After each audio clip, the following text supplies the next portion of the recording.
L'émission Coup de tête vous est proposée par la boutique Trinquant, située au 35 rue des Martyrs de Vingré à Saint-Étienne. Trinquant, le magasin des amoureux des verres, dédié au foot vintage et à la culture stéphanoise. Également visible sur trinquant.fr.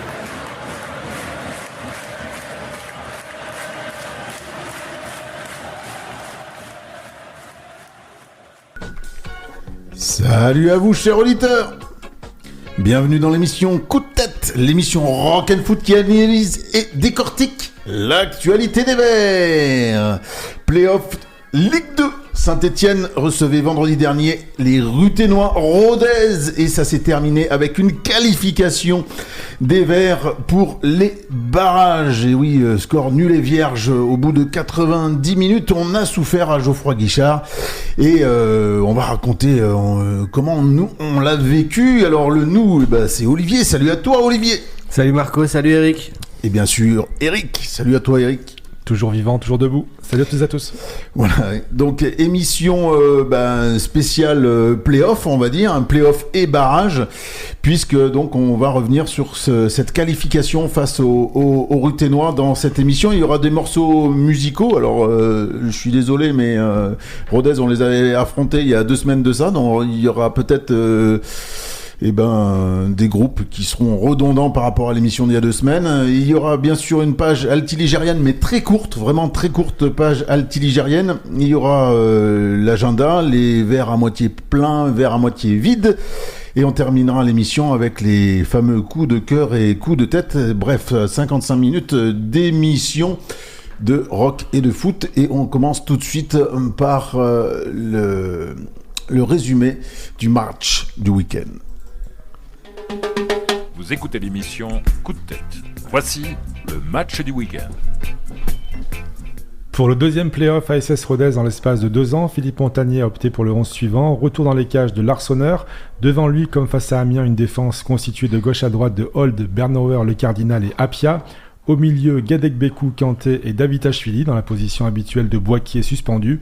Et devant, Dufus, Stassin et Cardona. Vainqueurs mardi au Stade Bauer, les Ruténois sont les premiers à se montrer dangereux. Très dangereux même, puisqu'au bout de 20 minutes de jeu, Younoussa trouve le poteau de Larsonneur sur une longue touche renvoyée dans l'axe par une tête stéphanoise. Les Verts répliquent aussitôt par Le Cardinal, dont la frappe tendue de loin est mal maîtrisée par Bratt.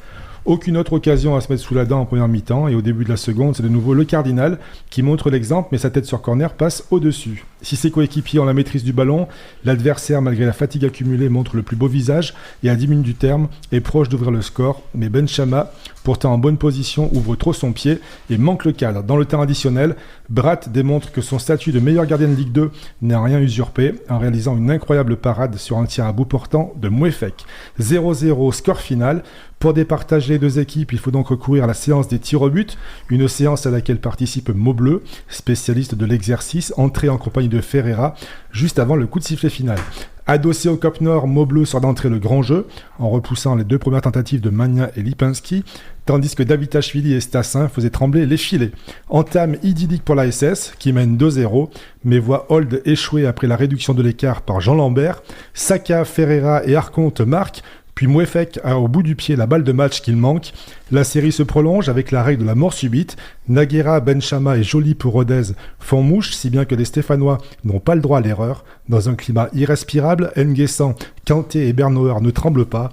Maubleu endosse alors à nouveau l'habit de héros en stoppant la frappe de Galvez.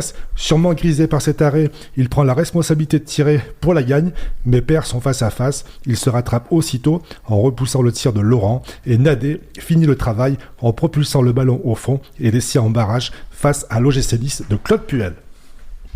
Merci Eric pour ce résumé. Il n'y a pas grand chose effectivement pendant les 90 minutes, peu d'occasions. Si j'emploie le terme qualifier nos Verts, mais par la petite porte, vous êtes d'accord ou pas ? C'est le moins qu'on puisse dire.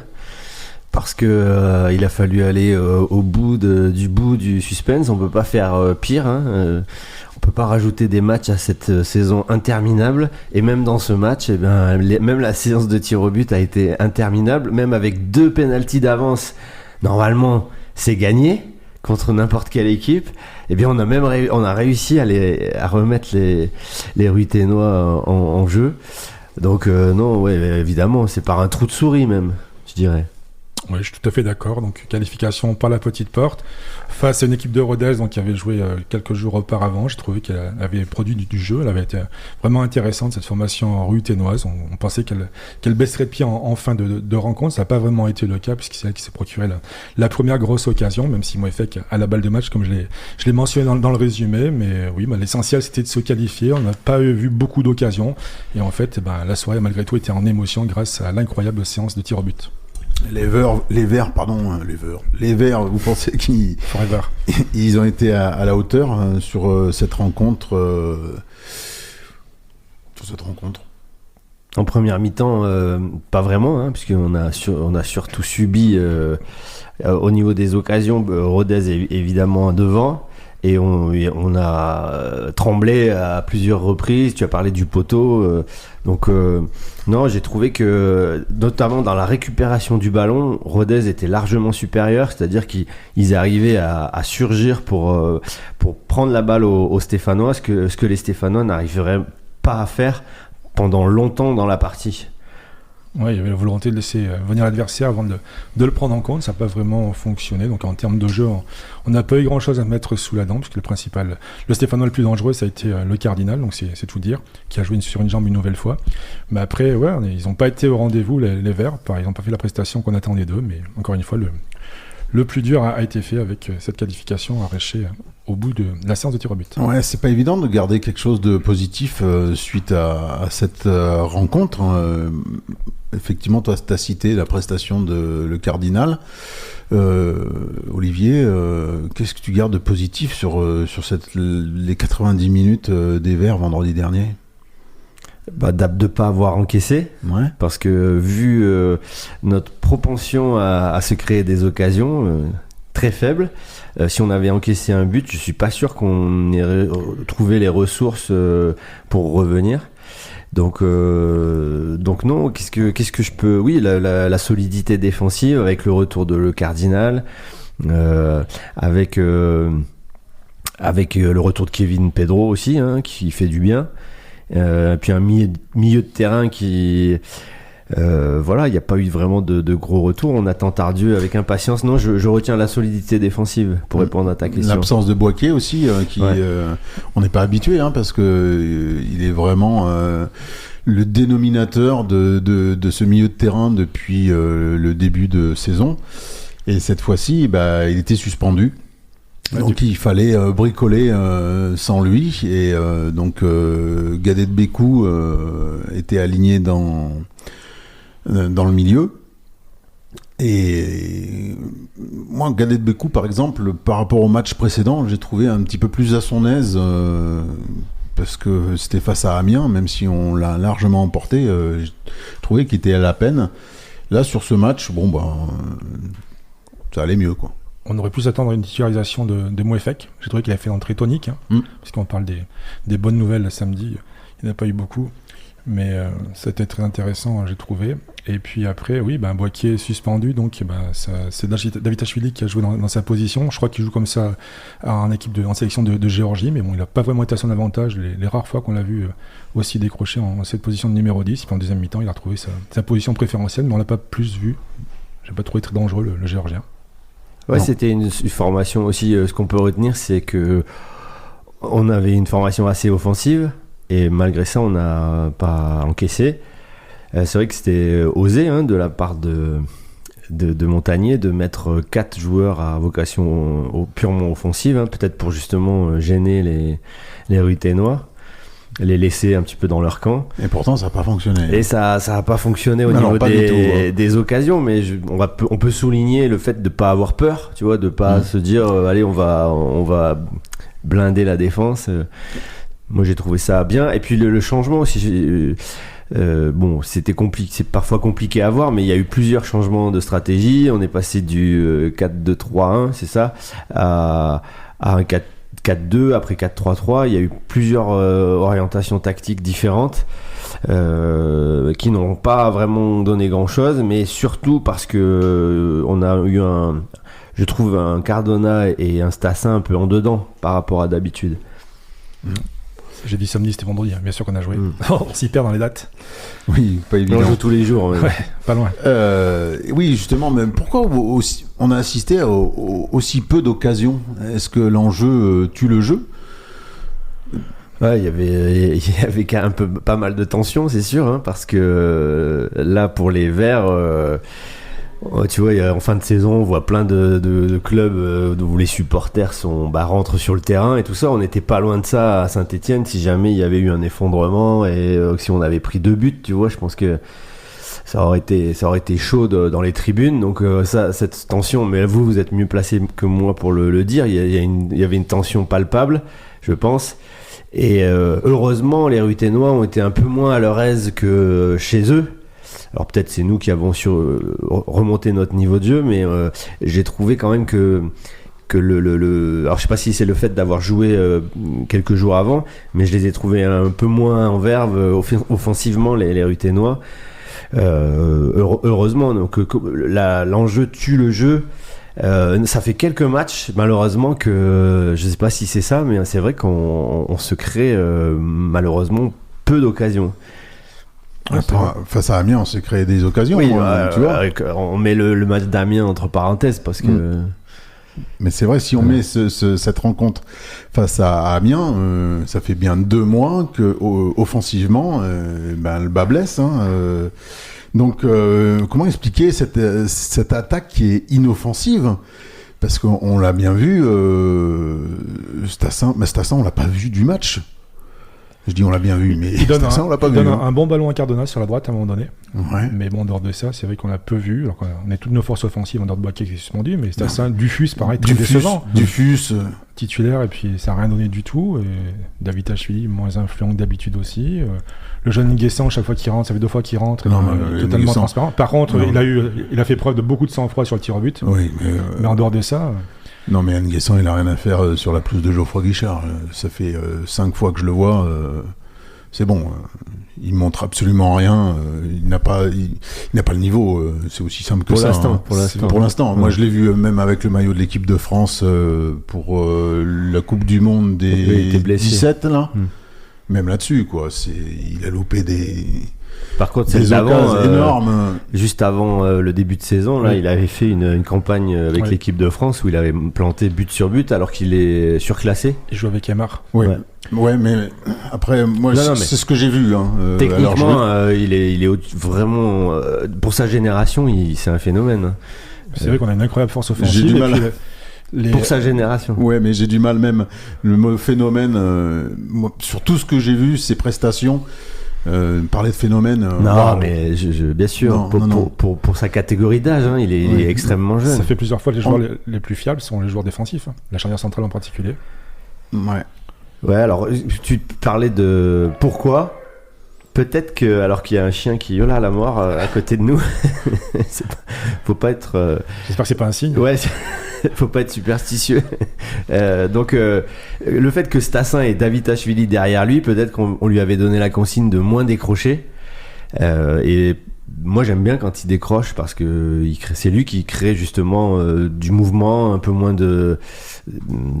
c'est un peu moins statique, c'est un peu moins facile de défendre quand Stassin il revient, un peu comme Anelka. J'ai vu le documentaire là sur Krishna là ou Naïsna, pardon. Ouais, pourquoi je dis Krishna? Merci Eric, heureusement que t'es là parce que là sinon.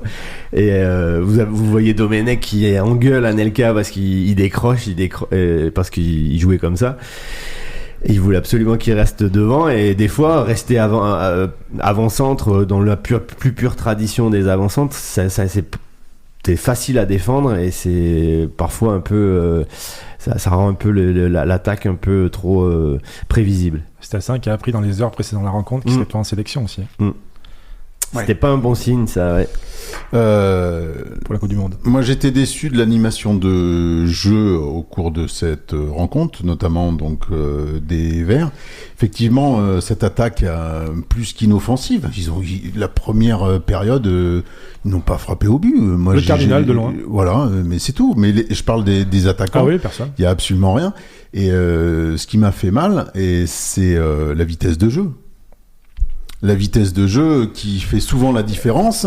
Là, il y avait absolument rien pendant 90 minutes. Les gens étaient statiques et on allait du côté gauche et du côté droit. Peu de créativité au milieu de terrain. Moi, je trouve ça vraiment alarmant dans l'animation de jeu. Alors, est-ce que c'était face à ce bloc ruténois, bloc bas, que les Verts ont du mal à faire la différence? En deuxième période, c'était un peu mieux avec la rentrée de Mouefek qui a un petit peu animé le milieu offensif, on va dire, et c'était un peu plus habile, je pense, pour se procurer des occasions. Mais moi, j'ai senti une certaine paralysie des joueurs. C'est comme ça que je le saisis, mais dans l'ensemble, je trouve que c'est inquiétant. Il faudrait que les joueurs se cramponnent mieux aussi, parce qu'il y a eu beaucoup de glissades, et ça aurait pu créer des occasions dangereuses de part et d'autre. Ce que tu dis, c'est vrai pour Cardona. Je trouve qu'il avait une pointe de vitesse qui lui permettait de faire des différences, et là, c'est plus du tout le cas. Mais il a été bon juste avant qu'il sorte, Cardona. Alors je dis bon, l'adjectif est peut-être pas, mais il a créé des brèches sur son flanc droit en deuxième période, et c'est à ce moment-là que Montagnier le sort. Mais ça a commencé à devenir intéressant. Il se procure notamment des corners qui ne donnent souvent rien avec les Verts. Mais voilà, moi j'ai trouvé ça plutôt intéressant. Cardona, c'est vrai qu'il est pas bon depuis quelques matchs, quelques mois. Mais il y a toujours quelque chose qui peut le sauver, notamment le but qu'il avait inscrit à Rodez après son entrée. Et moi, je ne trouve pas inintéressant comme il arrive à jouer. Et je ne comprends pas qu'on n'ait pas assez écarté au cours de ce match lorsque tu as donc Dufus d'un côté et Cardona de l'autre. Après, c'est un vaillant, Cardona. On sait qu'il se bat sur chaque ballon. Après, c'est vrai qu'il est moins productif. Puis c'était le grand artisan il y a 2 ans de la montée. Là, on attend plus de ce garçon-là, mais en tout cas, on ne peut pas lui reprocher grand-chose. Ouais. Si c'est sa maladresse récurrente sur les centres. Est-ce qu'on peut parler, suite à cette rencontre, de coaching gagnant de la part de Montagnier? Oui, tout à fait. Donc, allez. L'entrée de Mouefek, et puis surtout, c'est ce qu'on attendait. Moi, j'attendais ça, l'entrée de Maubleu. Voilà, on sait que c'est un spécialiste du genre. Fallait le faire quand même, de sortir l'Arseneur, le capitaine. J'ai pas du tout apprécié, par contre, le simulacre de l'Arseneur, de faire semblant d'être blessé au moment du remplacement. Je sais pas si vous avez vu, il s'est mis à terre pour faire croire à tout le monde qu'il était blessé, alors que c'était décidé d'avance entre le coach. Justement, est-ce que c'était pas décidé d'avance, cette pseudo-blessure aussi? Mais pourquoi t'as besoin de te faire semblant d'être blessé alors que c'est prévu que le gardien change? T'as le droit de changer un gardien pour une séance de tir au but? Oui, tout à fait. Pour pas perdre la face. Montagnier étant un gardien. Mais c'est l'Arseneur qui a. Pour pas perdre la face. Faire croire qu'il est blessé. Non, mais pour arrêter le jeu, quand tu le souhaites, il faut bien que tu puisses te mettre à terre. Tu vois, la balle n'était pas sortie? Eh oui. D'accord. Je pensais que la balle était sortie. Il fallait. Non, mais ok, d'accord. Voilà, ça peut s'entendre. Ouais. D'accord. En tout cas, bon, il a bien fait de faire entrer Brice Maubleu. C'est ce qu'aurait dû faire d'ailleurs à l'époque Pascal Duprat. Rappelez-vous le fameux match contre Auxerre. Il était prévu que Étienne Green rentre dans la cage pour la séance des tirs au but à la place de Bernardoni. Puis juste avant, c'était Youssouf qui s'était blessé. Il allait faire entrer Diouf, Hassan Diouf à sa place. Donc ça aurait pu changer la phase de la séance de tir au but. Mais en tout cas, là, incroyable. Quelle mémoire, Eric. Incroyable séance de tir au but de Maubleu. Deux premières frappes franchement c'était bien tiré, d'ailleurs tous les tirs au but ont été cadrés de part et d'autre, il faut le souligner. Donc Maubleu qui sort 2 grands arrêts. Après, quand j'étais là, peut-être qu'il s'est grisé un petit peu. Apparemment c'est David Tachvili qui a décidé qu'il devait tirer alors que c'était Nadé qui était préposé, donc il a raté sa tentative. Après il s'est rattrapé derrière en 4 arrêts dans une même séance de tir au but. C'est incroyable. Ouais. Et on n'a pas dit, on a dit qu'il était bon, mais ça lui vient de Grenoble. C'était déjà un spécialiste de l'arrêt des pénaltys à Grenoble. C'est pas Saint-Étienne qui en a arrêté non, mais il avait cette réputation. Tout à fait. Je l'ai perdu là, mais il avait arrêté à Geoffroy Guichard un tir au but dans les dernières minutes il y a 2 ans et demi, 3 ans, je sais plus. Je trouve que le plus fort de la part de Montagnier, c'est de le faire accepter à l'Arseneur en tant que capitaine. Ça veut dire que je trouve qu'il y a un bon, il a autorité et puis il l'a fait tout à fait, parce que c'est pas évident, je pense, pour le gardien titulaire de dire je sors, tu vois là, et je laisse ma place. Je pense qu'il a la garantie, par contre, de retrouver sa place, l'Arsenal. Marco veut te couper la chic. Non, pas du tout. Ah, je croyais que tu voulais envoyer. Il veut faire un remplacement. Vous êtes bien dans l'émission Coup de tête, l'émission Rock and Foot, et on revient sur ce match de play-off entre Saint-Etienne et Rodez, qui a eu donc la qualification des Stéphanois au tir au but. Justement, moi, je vais évoquer ces tirs au but. Juste avant le titre, on avait déjà pas mal... Comment l'avez-vous vécu, cette séance de tir au but, Olivier, toi qui étais devant la télé, tiens? Alors, j'y croyais avec les 2 pénaltys d'avance, et puis j'ai commencé à reculer. Le contexte, j'étais en camping vers Montpellier à 7, et donc un bar, un écran géant, et je supporte pas ce genre de match parce que ça tient vraiment à rien du tout. Donc je m'attendais au pire. Après les 5 pénaltys, donc on arrive à égalité, et là j'ai commencé à m'éloigner petit à petit. À chaque égalité de pénalty, je reculais de 10 mètres. J'ai fini, je pense, à 200 mètres de la porte vitrée du bar, par laquelle je voyais au fond qui c'est qui marque. Je voyais quand même qui c'est qui faisait quoi, mais non, c'était insupportable, insurmontable.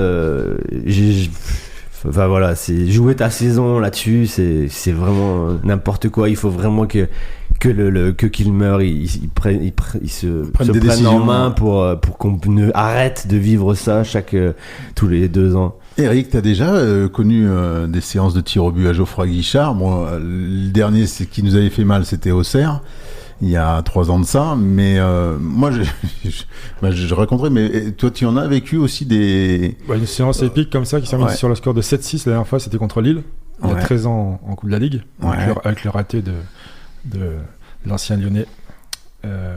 Rappelez-moi son nom. Oui, et que ça commence par un B. Ça va plus ce soir. Crinière en feu là, ouais, je vois bien. C'est pas Beaumont, Balmont. Florent en feu, pas du tout. Florent Balmont, on risquait pas de trouver avec ton indice. J'avais B et... Crinière en feu. C'est son surnom indien. Non, mais quand il était chez les scouts, Crinière en feu, c'est qu'il est chauve. Il avait topé sa frappe sur le poteau de Ruffier. On était dans le coin à l'époque, Marco, puisque le COP Sud était en travaux. D'ailleurs, là, on n'a pas eu de chance. Là, ça s'est passé côté nord. Le tir au but. Donc voilà, ça me fait penser à ça, moi, cette séance-là contre Lille, qui s'était bien finie. Je sais pas laquelle tu pensais, toi, mais... Pau, c'est encore plus vieux. Voilà, c'est les vieux, ça. C'est les années 92, 93, je crois. Il y a eu 30 séances de tir au but. Depuis le début de l'histoire de la SS. Il n'a pas eu énormément des tirs au but. C'est le premier succès depuis Raon l'étape, c'est vu, 2016. Donc là, c'est pas très glorieux. Comment je T'allais au penalty contre Raon l'étape. Ouais, mais bon, en coupe, tu sais, souvent, c'est un crack. Je rappelle que Ruffier n'avait pas fait preuve de grande classe.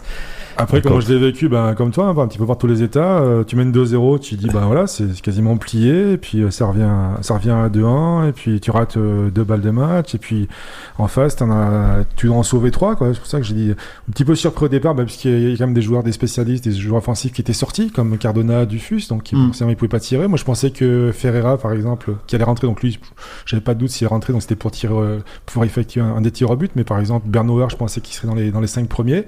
Ça n'a pas été le cas. Et donc après, quand Nguessan, quand Kanté, et puis quand le dernier Bernauer donc, qui s'élance et qui s'y rate, c'est terminé, tu restes en Ligue 2. Là, c'est dramatique. Donc on a fait, ils ont eu les nerfs solides à ce niveau-là. Et puis après, ça s'emballe sur la fin.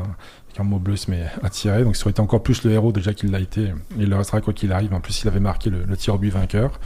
Puis voilà, ça c'est bien fini, mais on est passé un petit peu par tous les états. On pensait gagner assez facilement au bout de 2 tirs au but, et puis après, c'était l'inverse. Ouais, moi, ce qui m'a chagriné quand même, c'est la qualité des tirs. Lors de cette séance, que ce soit pour nos Stéphanois. Je trouve fou, penalty tant qu'il rentre. Moi, j'ai trouvé très mal tiré. David Achille l'a tiré différemment, là, il a très bien tiré. Ouais. J'aime pas du tout quand il fait ses petits pas, là, comme il est fait à Nancy. Mais moi, j'ai pas du tout aimé le tir au but de Mouefek. C'est pas normal de tirer un but. En plus, il avait pas il avait pas 90 minutes dans les jambes. Il est comme il le tire, c'est pas normal, quoi. Tu vas chercher, moi, ce qu'on m'a appris, c'est d'aller chercher les 4 coins. Et résultat, les 4 coins, il y a eu 2 joueurs sur toute la séance de tir au but qui sont allés chercher les coins. Donc, je trouve que c'est très très mal tiré. On s'en tire vraiment bien face à Rodez sur ce match-là, hein. Parce que je trouve que c'est vraiment très très mal tiré dans l'ensemble, hein. Même le dernier, mon pauvre Nadé, il le met, mais waouh, c'était quand même juste, hein. Moi, je trouve que c'est très très mal tiré. Et si à l'avenir, là, il y a une double confrontation, si ça se termine au tir au but, j'espère qu'ils vont s'améliorer dans ce domaine-là. Après, ils se sont entraînés toute la semaine, hein, ce qu'a dit le coach. Oui, en plus, ils ont travaillé. Après, c'est pas le même contexte à chaque ça fois. fait peur, hein, s'ils sont entraînés Le contexte est différent, hein. C'est pour ça que Duprat disait qu'à l'époque ça servait à rien, mais bon, ils ont travaillé la séance tous les jours. Et puis... Mais quand même, on peut souligner que certains, malgré la pression du public, ce que n'avaient pas les Ruténois, t'as eu quand même des tireurs, moi, qui m'ont épaté par leur sang-froid. Bien sûr. Mais tu prends Nguessan, justement, moi, franchement, à son âge, aller tirer... Surtout l'importance du tir au but. Être obligé de tirer. Si tu le rates, c'est fini. Hein. Être obligé, parce que t'arrives au 10, 11, t'es obligé. Nadé, il doit pas trop aimer ça, il l'a fait. J'ai bien aimé aussi Ferreira. Oui. Ferreira, parfait. Voilà. Bernauer. Là, il faut quand même souligner que les joueurs ont... ils ont plutôt assuré. Il y a Pedro apparemment qui a pas voulu y aller. Enfin, il est jeune aussi, hein. Donc il s'est pas senti, donc on ne se sent pas. Kanté, ça m'a fait un petit peu peur. Mais bon. Il n'y a pas que lui. On a eu peur nous aussi dans les tribunes. On est d'accord. Il va falloir montrer autre chose maintenant, non ? Maintenant, on connaît l'adversaire, on l'a dit, ou il faut le dire Je l'ai dit tout à l'heure. au cas où vous n'auriez pas suivi. Donc Eric l'a souligné, double confrontation face à Nice, c'est important l'adversaire. C'était plutôt ta préférence, Marco, si je me rappelle bien, enfin en tout cas ta prévision. On avait essayé de voir un peu quel était l'adversaire potentiel. Oui, t'avais dit Nice. Nous au CR. Et nous au CR, ouais. C'est vrai que vu la dernière journée, ça t'a donné raison, parce que Nice est au fond du trou. A été incapable de battre qui aurait pu prévoir ce qui s'est passé. Que Nice ne batte pas à domicile Metz qui est relégué, que Auxerre ait gagné à Lille qui jouait sa place en Ligue des Champions, c'est incroyable. Et que Le Havre, encore une fois, comme l'an passé, va gagner à l'extérieur, à Lorient, en arrêtant un penalty pour le gardien havrais. Ouais. Et comme tu dis, il va falloir hausser son niveau de jeu, parce que le match retour se fera cette fois-ci à Nice, parce que dans un contexte malgré tout, je ferai l'agenda tout à l'heure, mais malgré tout, c'est vrai que on va pas pouvoir compter sur un 0-0 et tirer au but à la fin, hein. Je pense qu'il va falloir montrer autre chose dans le jeu, surtout au match aller, parce que pour moi, le match aller peut déterminer beaucoup de choses. Si ça se termine au tir au but, ce sera Brice de Nice. Oui, c'est vrai. après les mots bleus de Christophe, Brice de Nice. Non, mais est-ce qu'on pourrait éliminer un club de Ligue 1 en jouant comme ça ? Moi, je me pose sincèrement la question. Je vois pas comment, vu le laborieux jeu mis en place face à un bloc bas.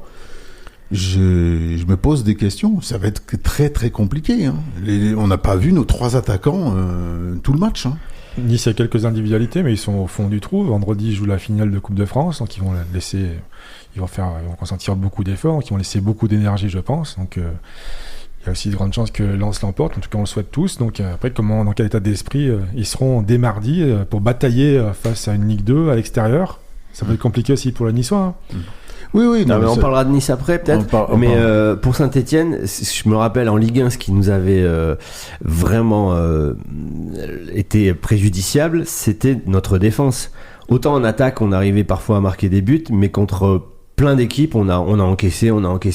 Alors c'est vrai qu'on avait un entraîneur, mais même avec les entraîneurs précédents, on encaissait beaucoup contre les clubs de Ligue 1, parce qu'il y a des attaquants d'un autre calibre qu'en Ligue 2. Et ça sera le cas, on en parlera tout à l'heure. Donc moi, c'est vrai que marquer des buts, bon, il va falloir, mais surtout, il va falloir conserver cette défense, cette cage inviolée, parce qu'en plus, on sait très bien que psychologiquement, les Stéphanois, quand ils encaissent aussi, c'est pas facile. Psychologiquement, souvent, on a l'impression que tout s'effondre pour l'équipe et pour le public. Allez, une page altiligérienne. Vous écoutez l'émission Coup de tête. Tout de suite, voici la page Haute-Loire.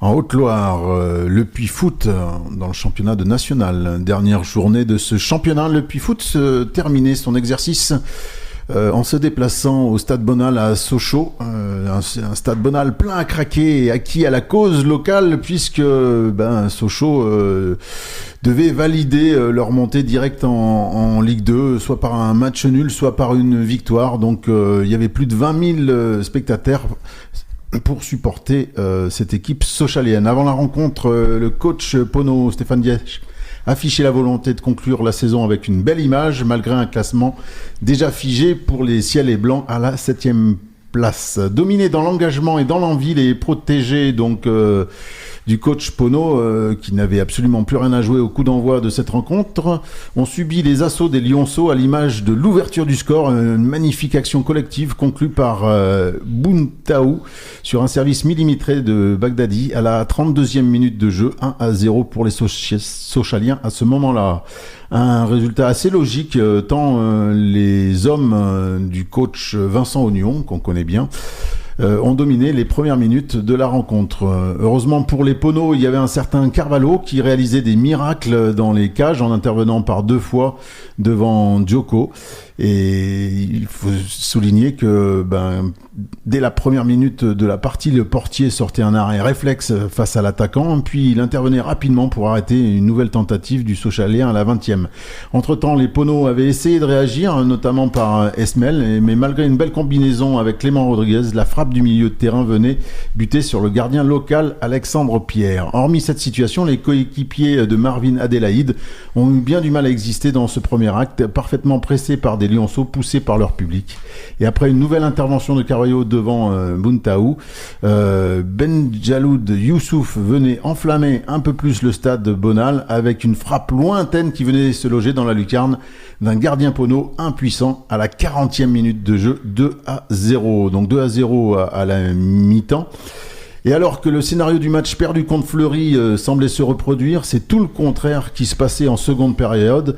Revenus avec de bien meilleures intentions, les Poneaux redonnaient de l'intérêt à la rencontre dès la reprise. Et après un corner obtenu par Moussa Fati à la suite d'une tentative lointaine, Swalaya imposait sa grande taille pour reprendre le ballon de la tête et propulser dans les filets. Ça fait 2-1 à la 47e minute. Sochaux tentait de reprendre le large l'instant d'après, avec une frappe de Bayaguiniza.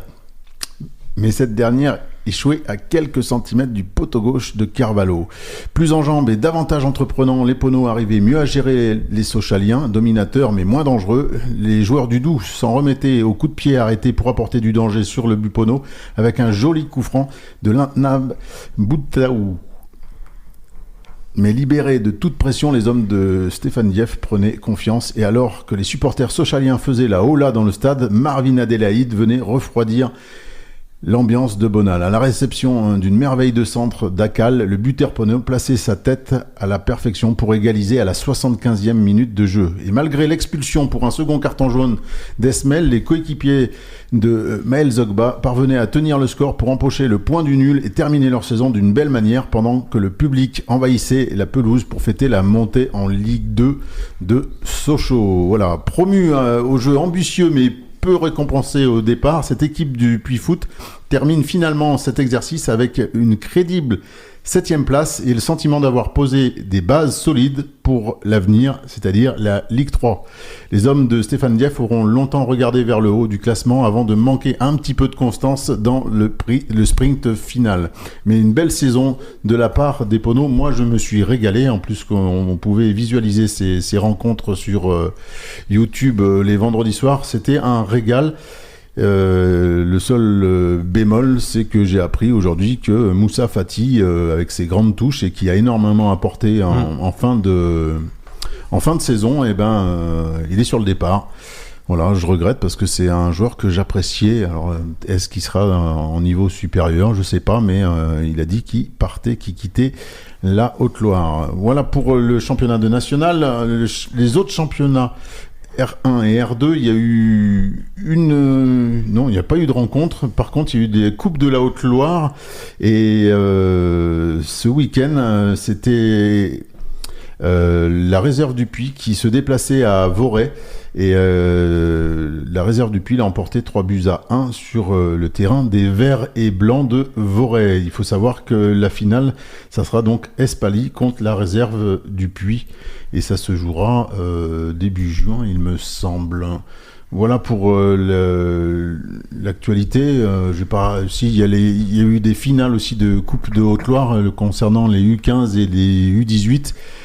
Les U15, c'est Blavozy Saint-Germain qui l'emporte et U18, c'est le Puy Foot qui l'emporte face à Monistrol. Voilà, vous êtes donc toujours dans l'émission Un coup de tête et on va tout de suite enchaîner avec l'agenda. Vous écoutez l'émission Coup de tête. Voici l'agenda. Là, tu parles de la Grand Rue de Saint-Étienne, on peut pas dire qu'on est une autoroute jusqu'à la Ligue 1. Puisque c'est Nice qui va se mettre au travers de la route des Stéphanois, donc dans une double confrontation. Alors, pour présenter Nice, comme il y a eu beaucoup de changements, je remonte un petit peu en arrière quand même, mais je vais vous la faire courte quand même. Il faut quand même se rappeler que Nice a fini 4e des précédents exercices. L'année dernière, en 2024-2025, ils finissent 4e, donc qualifiés pour l'Europa League. Et toujours avec Franck Hez, mais le début de saison et la campagne européenne sont un petit peu cata pour les Niçois. Il faut dire que l'intersaison a été mouvementée puisque en fait vous savez que le club appartient aux Anglais de Ineos. Entre-temps, Ineos a racheté Manchester United et donc c'est complètement désengagé de Nice avec le Sir Jim Ratcliffe là, qui donc a mis tout son pognon à Manchester United et il y en a pas mal à mettre là-bas. Donc c'est payant. Comment ? C'est payant puisque Manchester. Oui, du côté de Manchester, c'est payant.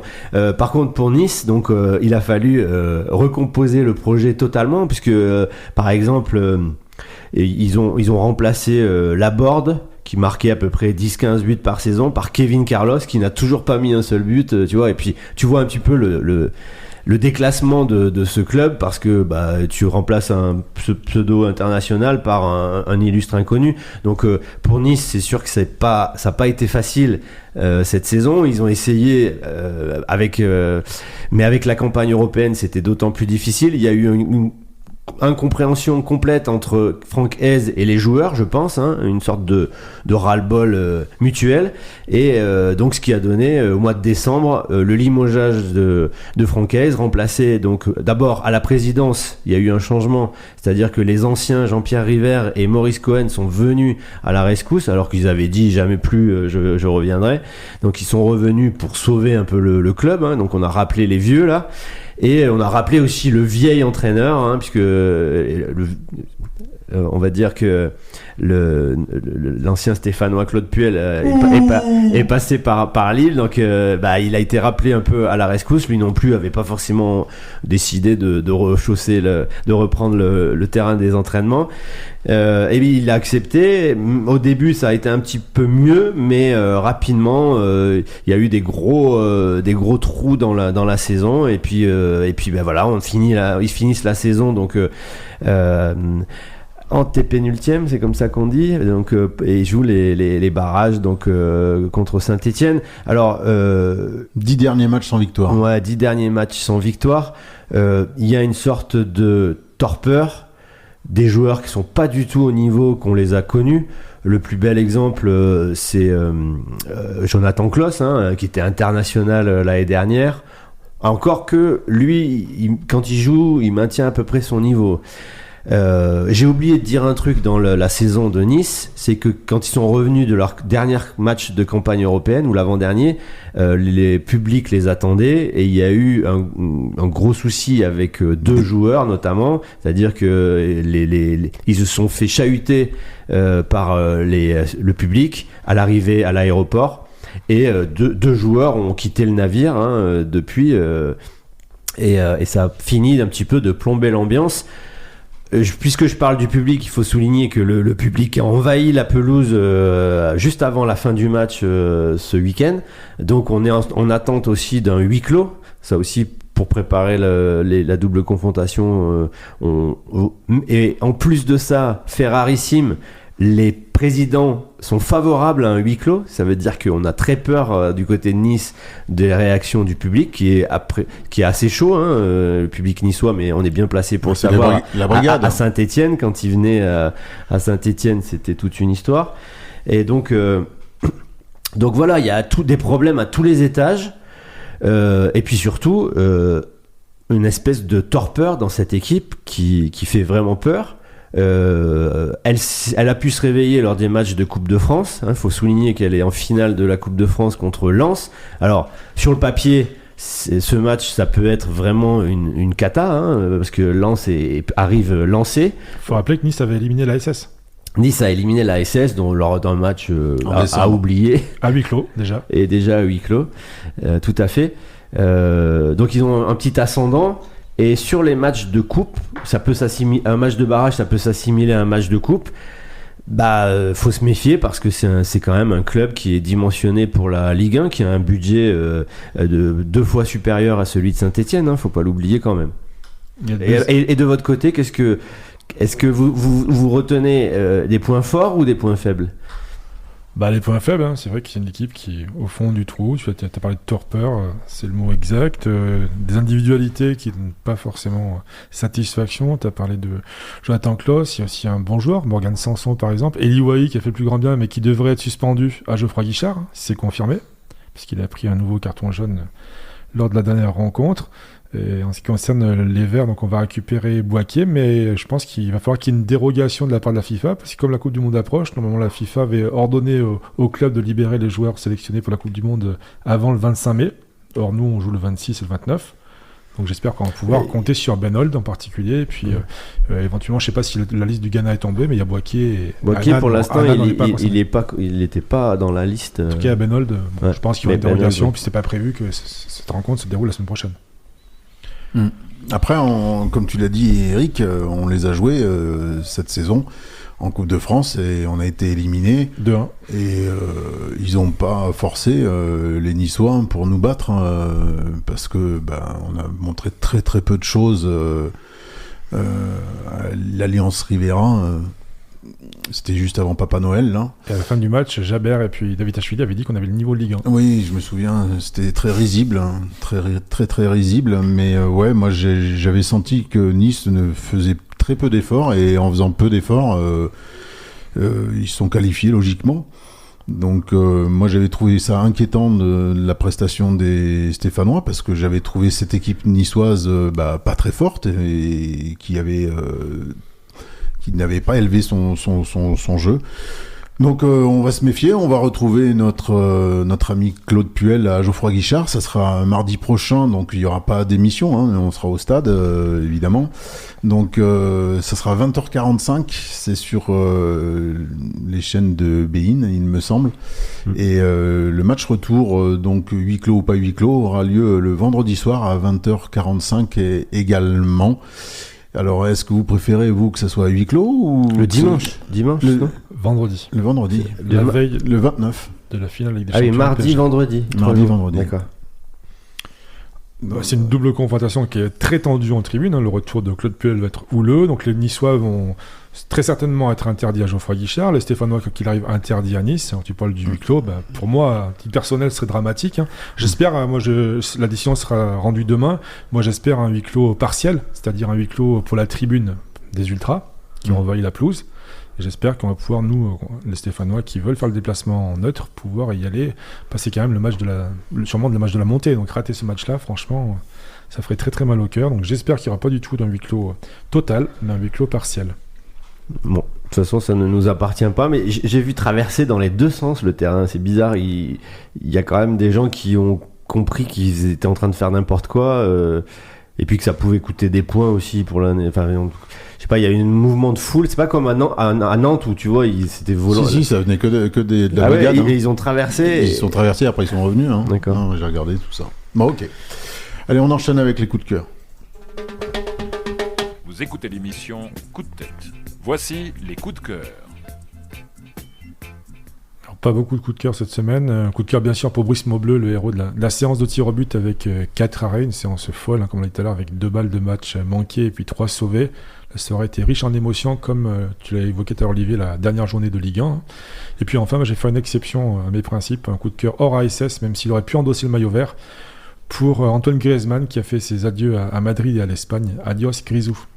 Ah, j'ai cru que t'allais me piquer mon coup de cœur, parce que de mon côté, du côté de Lens, on a fait un hommage à Philippe Vercruis. C'est le mien. Ah pardon, je passe avant, je suis désolé, j'en ai qu'un. Donc le Lensois, mais aussi 4 fois champion de France avec Bordeaux et Marseille, et puis il faisait partie de pour moi, la plus grande équipe dans mon cœur, celle de l'équipe de France 1986. Donc ça m'a fait bizarre, une sorte de petite Madeleine de Proust qui est apparue sur la pelouse de Bollaert il n'y a pas si longtemps. La meilleure en 86. Il fait partie des successeurs à Platini qu'on annonçait, comme Jean-Marc Ferreri. Ouais, il était gentil, j'aimais bien se faire cruiser. Non, moi c'était la victoire de Lens à Lyon. Voilà, 4-0. Ouais, voilà, c'est quand même jouissif, voilà. J'ai beaucoup aimé, moi c'est un but ubuesque, un but improbable qui vient de Moldavie.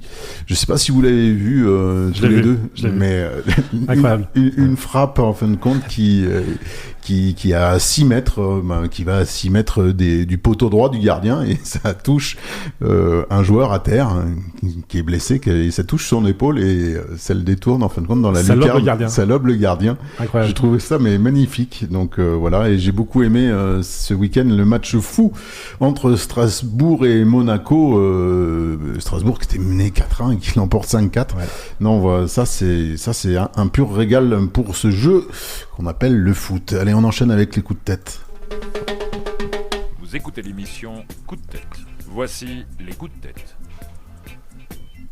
Alors, coup de tête pour la nouvelle sortie médiatique de Benoît Souékoto, qui dénigre Saint-Etienne, le club, la ville, l'hôtel du golf. Pas assez bien pour lui. Galtier, et même le public stéphanois, pas assez. Mais tous les 2 ans, ils nous le sortent. Ça. Moins fervent que Lens, dans un stade, je cite, pas souvent rempli. Donc des propos pitoyables d'un piètre joueur. Ouais, t'es gonflé, il était pas mal. À Souékoto il était pas si mal. Il n'avait aucune considération pour le club ni les supporters. Oui, mais bon, c'était moi, il m'a pas dérangé. Tout le monde ne peut pas apprécier Saint-Etienne. Tu l'as trouvé bon ? Bah, des fois pas trop mal.